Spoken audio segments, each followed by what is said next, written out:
आप देख रहे हैं उर्दू डिजिटल। मैं हूँ आपका मेज़बान राना ज़हीर बाबर। आज जड़ांवाला में थैलेसीमिया के बच्चों को कौन सा है वो जो ब्लड डोनेट के लिए कैंप लगाया गया है, इस हवाले साथ हमारे साथ में सोशल मीडिया के जो से मेम्बरान मौजूद हैं, इनसे पूछते हैं ये क्या कहते हैं इस हवाले से?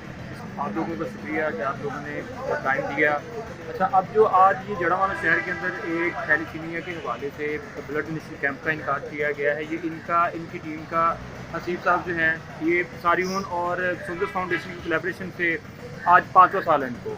और मैं समझता हूँ कि ये एक बहुत ज़बरदस्त इनकी काविश है। ये काविश उन लोगों के लिए बहुत ही काबिल इस्तेमाल है कि जो पेशेंट्स खुद जो है वो किसी तरह की एक तंदुरुस्ती की ज़िंदगी नहीं गुजार सकते, उनको सेहतमंद लोगों के खून की ज़रूरत होती है। तो ये जो कैंप लगाया जाता है हर साल, इनका मकसद सेहतमंद लोगों से खून की एहतियात जमा करना और उन बच्चों को मुहैया करना, डोनेट करना कि जो इस तरह की ज़िंदगी से साइड पे चले जाते हैं कि जो एक सेहतमंद ज़िंदगी नहीं होती।